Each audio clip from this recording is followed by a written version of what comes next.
Yo, yo, yo, good people. Welcome to the HerbMan Show.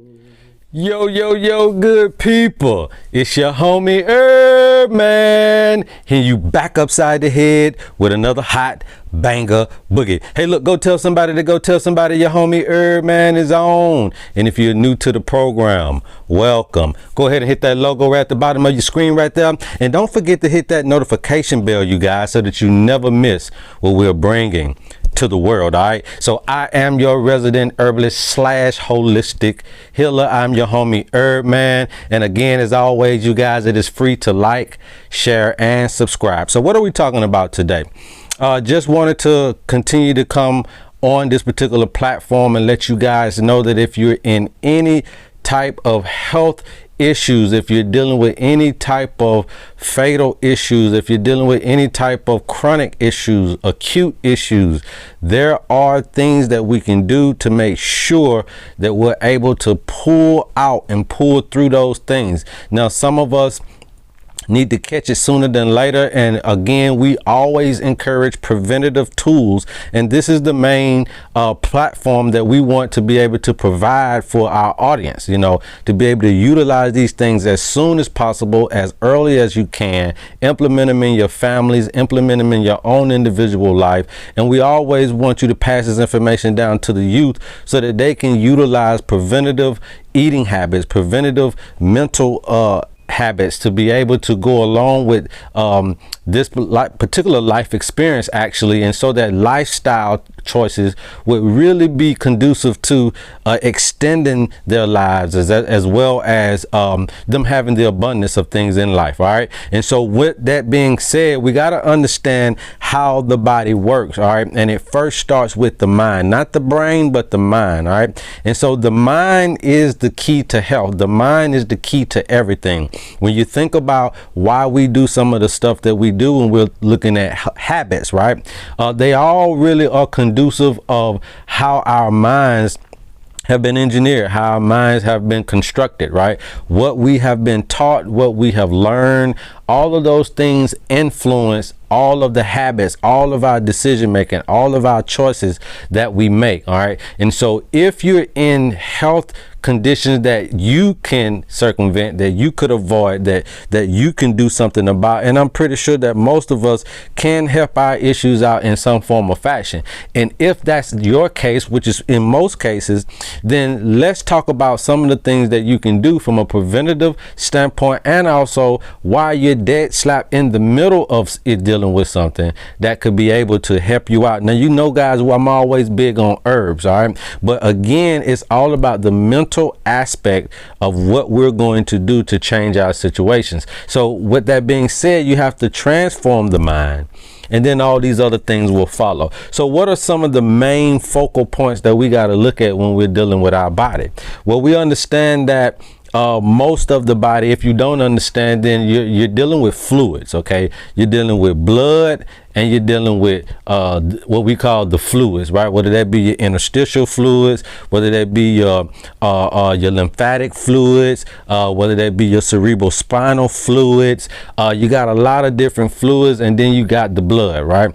And so these are the fluids, and this is kind of the ancient way of understanding. Now, they used to call it phlegm and bile and all those types of things, but again, it's just another synonymous of fluids, whether you call it mucus, whatever you want to call it.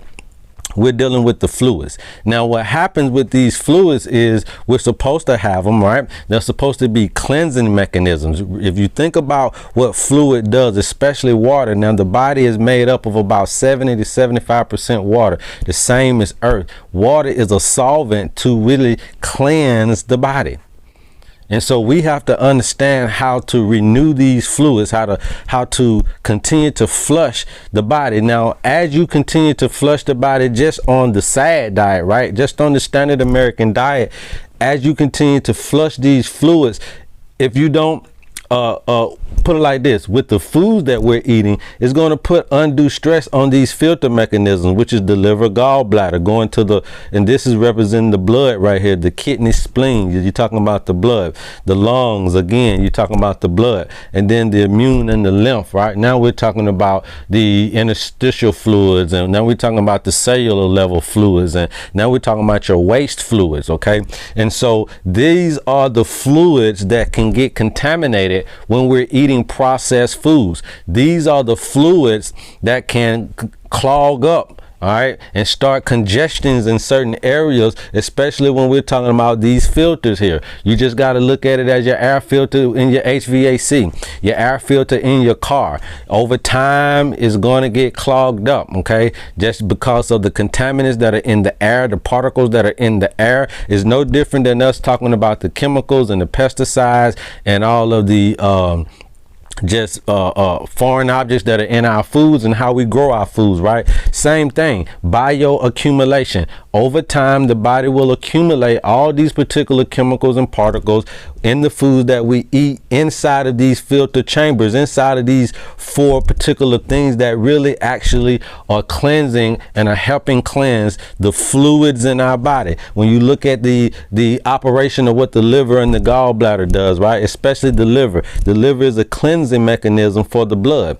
All right, when you're looking at the gallbladder, that is actually helping bile. Again, now we into that bile, but that's helping your food process through the intestines. Okay, you need that because that actually excretes out more of an alkaline bile so that the food can go through it and it don't get acidic, and you don't get leaky gut, and you don't get lupus, and you don't get all of these particular ulcerative colitis and all these particular gastro ulcers and all that type of stuff. Why? Because your gallbladder is working, it's pushing out the right bile.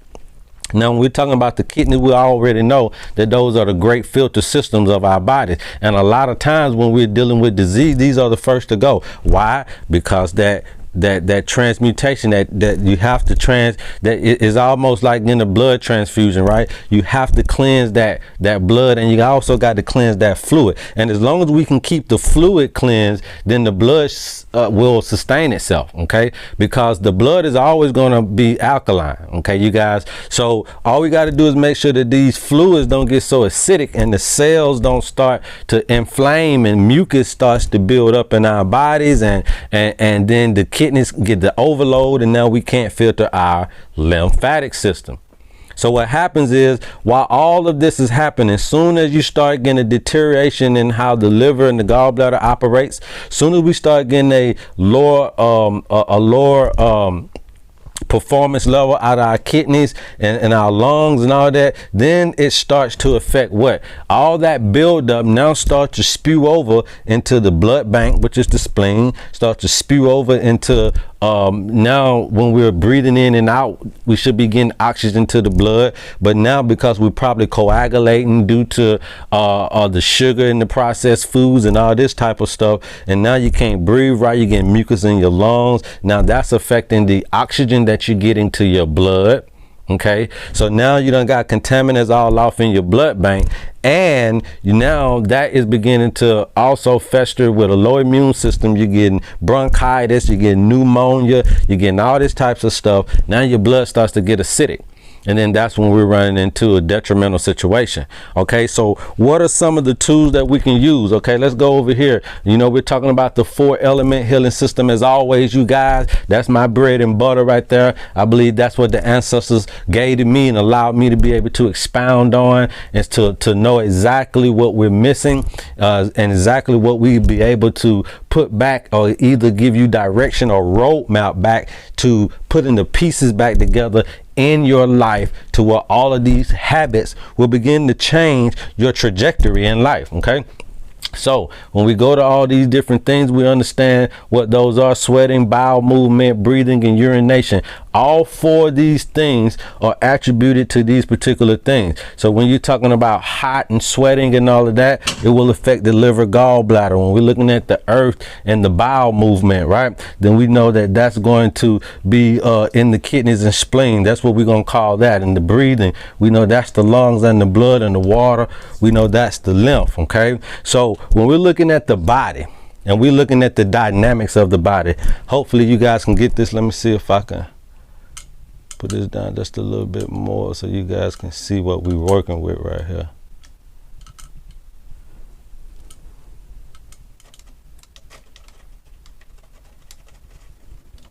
All right. So when we're looking at the body, you guys, and we got to look at it from a star standpoint, right? We're all stars. We're all made of star dust, right? And you got to look at the body in that particular type of design. So let's say the brain and everything is up top right here, right? Then we have the lungs, the gallbladder. We got the pancreas and the spleen. We got the kidneys and the reproductive organs at the bottom. And we got the colon and the lungs. Hopefully you guys can see this at the bottom. If not, I'll try to adjust this a little bit more.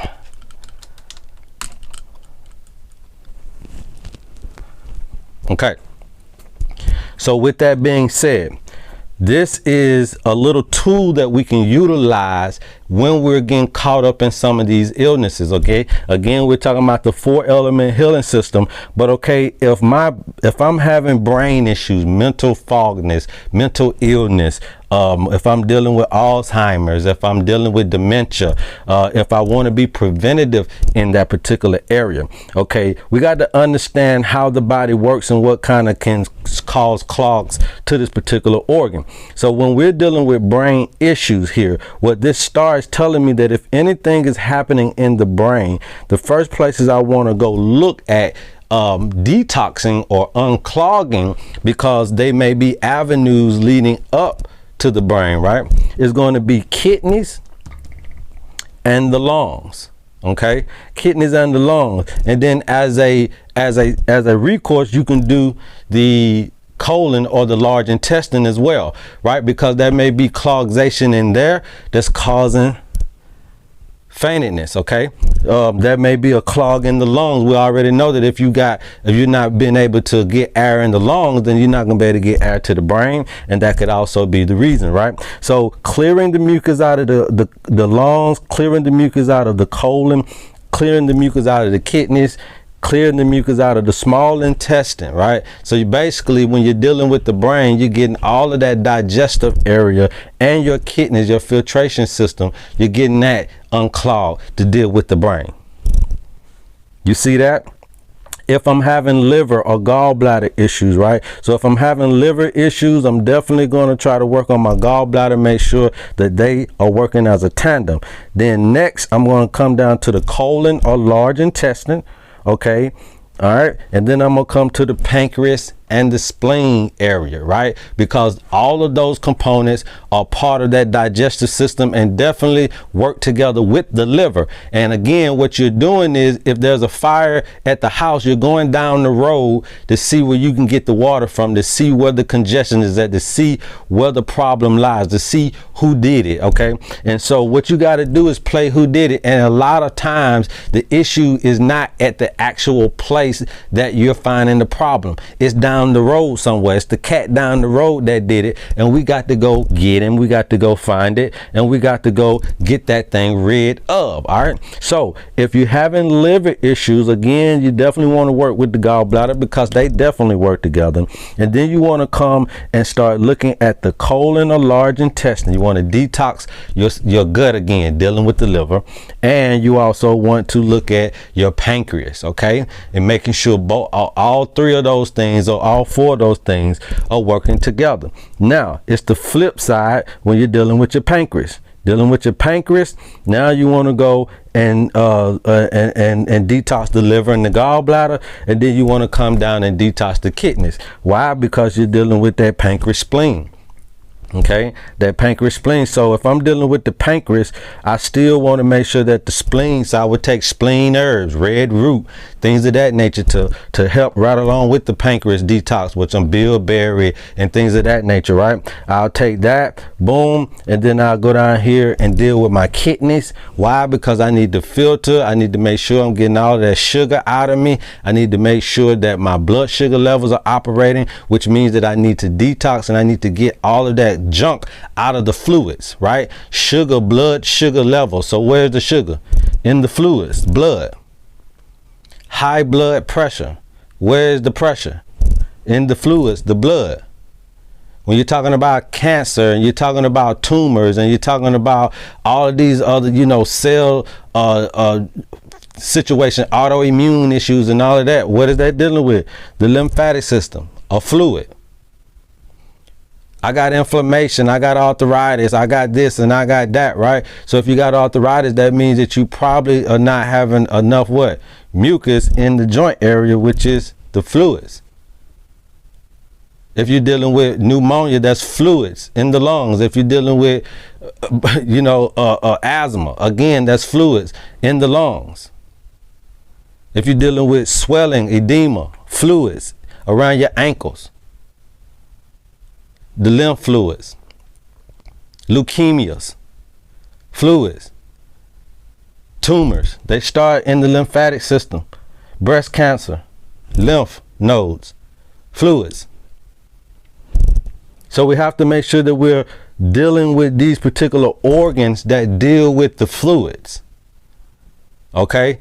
So again, it's like plumbing, you guys. Just like your pipes, they got fluid in them, and if it may be clogged, but it may not necessarily be at the sink. You may have to go down below the sink, or you may have to dig up under the house. You may have to jet out your whole system to try to figure out where the cloggation, because again, by your accumulation, that means that all of that grease you done put in the sink, and if you wasn't the first owner of the house, then years before you people put grease in there, put all the food in there, all that type of stuff, over time it bioaccumulates, it accumulates in that pipe, and it starts to constrict that pipe from when it was brand new to now the hole for fluid gets this big. And now you have gallons of fluids trying to get through this big size of a hole. That's going to cause backup. That's going to cause issues. That's going to cause stress on these organs. And that's going to cause stress on up the line, which is your sink. So your sink could be the brain, your sink could be the liver, your sink could be the kidneys, your sink could be your reproductive organs, your sink, all of these things deal with the fluid. So we're talking about the reproductive organs. We know that we have fluid in the reproductive organs, right? They can also get clogged up too. And if they get clogged up, then you want to come up here and detox your small intestine, right? And you also want to deal with your pancreas and make sure all those things are running properly, because they are all connected to how you're getting fluids down to your reproductive organs. You see what I'm saying? So you got to understand this dichotomy. It's called the star dichotomy. You guys can continue to rewind this and try to get this thing down packed. But again, if you're dealing with any of these issues, backtrack it, detox those areas, and hopefully those things will help you along your journey of trying to stay healthy and maintain some type of efficiency going forward. Remember that vitality is all we're seeking, okay? Vitality equals longevity. And there's two components that can keep you from longevity, right? And that's going to be obstructions. One of them is going to be obstructions, and then the second component is going to be your mental ability to change the direction, the trajectory of where you're going when you're dealing with your health. Okay, so it's a mind thing, and then after that it's a practical thing. Okay, once we're able to get you to believe in how you need to move forward with your life and get you to believe that that will work for you, because a lot of times we don't think things will work. We don't think that it's even worth giving it a try, and I'm telling you, it is. You can succeed at everything you're doing. All right, so go tell somebody to go tell somebody, man, about what we're teaching here, about what's going on. Let me try to pan this back up here. So yeah, so go tell somebody to go tell somebody about what we're teaching, about what's going on. We're going to continue to try to disseminate this information, keep trying to give it to you the way that we've been giving it to you. If you guys got any questions, any concerns, please feel free to email us at HerbMan@loveHerbMan.com. Again, if you're looking for a really good detox, we have all of that on our website. All you got to do is look at the description below for all that information. We appreciate all of the riders thus far that has continued to tune in to the station. We got over 600 subscribers. I'm really looking at trying to get 1,000, but if that happens, that happens. If that don't, that don't. In the next couple of weeks, we'll be taking a trip over to South Africa. I will will be filming while I'm over there, just kind of going through the country, really wanting to get my feet planted on that country and just see exactly what the country has to offer, see what the continent has to offer, see what the people have to offer. Also, we're going over there for business, so I definitely want to see from an agriculture standpoint what we can do to help ourselves over here in America, as well as help them over there in the continent to grow sustainable food the way that we've been doing with the microgreens and all that type of stuff. And hopefully they can teach me some things for me to learn and bring back. And so that's what we're gonna do, man. Hopefully we can vlog it all and let you guys into that trip. I appreciate you guys thus far. Go tell somebody about your homie HerbMan. I love you guys, and there's absolutely nothing you can do about it. And until next time, love HerbMan. Yo, yo, yo, good people. Welcome to the HerbMan Show.